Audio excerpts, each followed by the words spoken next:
আজকে যে রেসিপি আপনাদের কাছে নিয়ে এসেছি সেই রেসিপির নাম হচ্ছে চিংড়ি মাছ বাটা। চিংড়ি মাছ বাটা একটি এদেশীয় মানে পশ্চিমবঙ্গীয় রান্না। আপনারা অনেকেই ভর্তা রেসিপি দেখেছেন, কিন্তু এই চিংড়ি মাছের বাটা একেবারেই একটি অন্য ধরনের রেসিপি। আমি আশা রাখবো আপনারা প্রথম থেকে শেষ অবধি পুরো ভিডিওটা দেখবেন। একটা ছোট্ট ভিডিও, ছোট্ট রেসিপি, কিন্তু এই এমন একটা রেসিপি যে রেসিপিতে আপনারা পুরো ভাতটা খেয়ে ফেলতে পারবেন। তো আসুন দেখে নিই কীভাবে বানালাম এই এত সুন্দর সুস্বাদু রেসিপি কয়েক মিনিটের মধ্যে। তাহলে দুপুরের লাঞ্চটা আমি সেরেই ফেলি। এখানে রয়েছে ডাল ভর্তা, এখানে রয়েছে বেগুন, এখানে রয়েছে আলু মাখা, এখানে রয়েছে শিম আলু মাখা, আর নিচ্ছি আজকের রেসিপি চিংড়ি মাছের বাটা। তাহলে আসুন আমি আমার লাঞ্চটা সেরে ফেলি। একটি সুস্বাদু সুন্দর রেসিপি, দেখে একটু টেস্ট করে। চমৎকার হয়েছে। নমস্কার, আমি পারমিতা, আপনারা দেখছেন পারমিতার পাক। খুব সামান্য পরিমাণে কিন্তু হলুদটা দিতে হবে। এরপরে আমি এর মধ্যে দিয়ে দিচ্ছি চিংড়ি মাছ।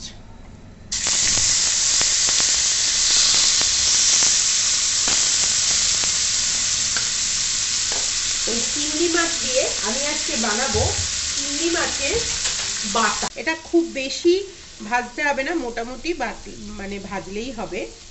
আমি এটা একদম পরিচ্ছন্ন করে নিয়ে এসেছি। আপনারা যদি একটু ওই গায়ে লেগে থাকে খোলা, সেই রকমও যদি নিয়ে আসেন সেটা শুদ্ধ বাটলে খারাপ লাগবে না। তার কারণ হচ্ছে অনেকেই চিংড়ি মাছের খোলা বাটা, চিংড়ি মাছের মাথা বাটা ইত্যাদি খেয়ে থাকে। এইটা শিলেও বাটা যায়, কিন্তু এখন আমি বারবারই বলে থাকি মানুষের হাতে টাইম কম, সেজন্য, এবং মানুষ অনেক বেশি উন্নত হয়েছে, সেজন্য আমি এটা মিক্সিতেই বেটে নেব।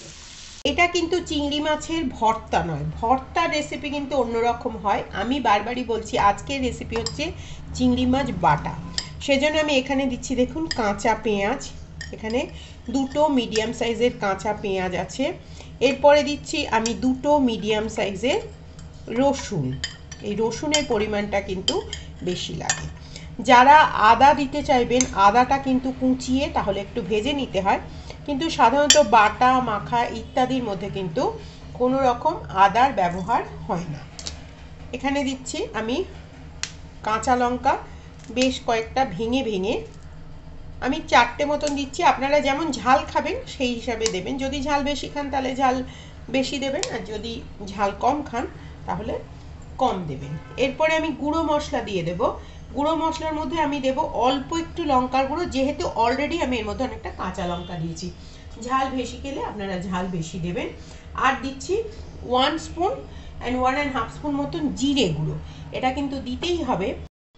আমি একটু এই যে চিংড়ি মাছ দিয়ে দিচ্ছি। এই যে চিংড়ি মাছটা তেল শুদ্ধ যে ভাজলাম, সেই তেল হলুদ শুদ্ধ সমস্তটা কিন্তু আমি এর মধ্যে এই যে দিয়ে দিলাম। এটা দিয়ে দেওয়ার পরে এর মধ্যে দিয়ে দেবো আমি সামান্য পরিমাণে একটু লবণ। যেহেতু অলরেডি লবণ দিয়ে ভাজা আছে, লবণের পরিমাণটা আপনারা আপনাদের টেস্ট মতন দেবেন। অ্যারাউন্ড 1 স্পুন দিলেই কিন্তু হবে। এখানে অ্যারাউন্ড 150 গ্রাম মতন কিন্তু চিংড়ি মাছ, টোটাল সবটা মিলে কিন্তু অ্যারাউন্ড 300 গ্রাম মতন হবে। এবারে আমি দেখুন ওই যে ভাজলাম ওই মানে প্যানটার মধ্যে আলাদা করে কিছু নিইনি, এটা সাদা তেলেই দিচ্ছি। যেহেতু এটা কাঁচা পেঁয়াজ দেওয়া রয়েছে, সেই কারণে এটাতে কিন্তু একটু ওই যেটা বাটলাম সেটাকে একটু মানে এই কড়ার মধ্যে গরম করে দিতে হবে। এর জন্য আমি দিয়ে দিচ্ছি দেখুন এখানে কিছুটা কালো জিরে। কালো জিরে কিন্তু যে কোনো রকম ভর্তাতে একটা নেসেসারি ইনগ্রেডিয়েন্ট। এটা ছিল আজকে আমার টিপস। আপনারা এরকম ছোট ছোট টিপস ও ট্রিক্স পেতে অবশ্যই আমার চ্যানেলটিকে সাবস্ক্রাইব করে রাখবেন, আর তার সাথে সাথে বেল আইকনটা বাজিয়ে রাখবেন, কেননা যখনই আমি নতুন রেসিপি দেবো আপনাদের কাছে পৌঁছে যাবে আমার চ্যানেলে ইনস্ট্যান্ট নোটিফিকেশন। এবারে দেখুন এই যে শুকনো লঙ্কাটা আমি এই কালো জিরের সাথে একটু ভেজে নিচ্ছি। অ্যারাউন্ড 3টে আমি এখানে শুকনো লঙ্কা ভাজছি। এখান থেকে একটা শুকনো লঙ্কা আমি দেখুন মোটামুটি ভাজা হয়ে গেছে, হাতে তুলছি, কি সাহস আমার। একটা শুকনো লঙ্কা কিন্তু জাস্ট ফর ডেকোরেশনের জন্য আমি এটা রেখে দিলাম।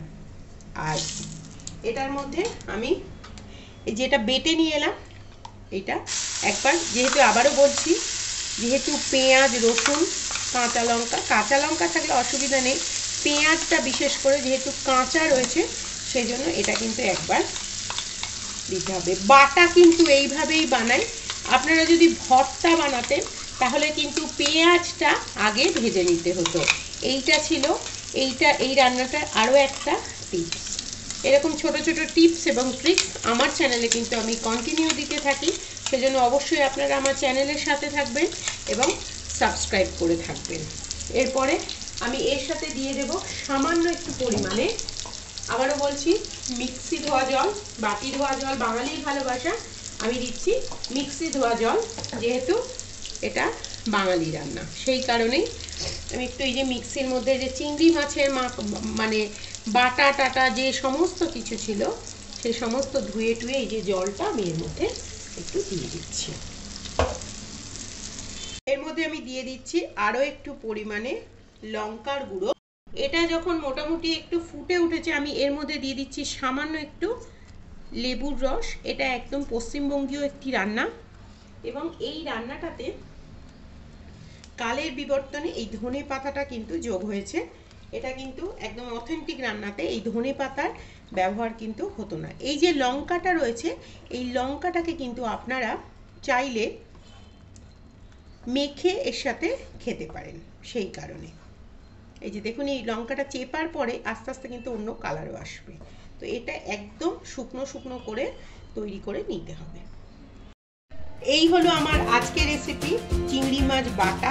এটা আমি একটা গোটা শুকনো লঙ্কার সাথে, এটা খেতে অত্যন্ত সুস্বাদু। আগামীতে আমি আবার ফিরবো নতুন একটি রেসিপির সাথে। আশা করি আজকে আমার রেসিপিটা আপনাদের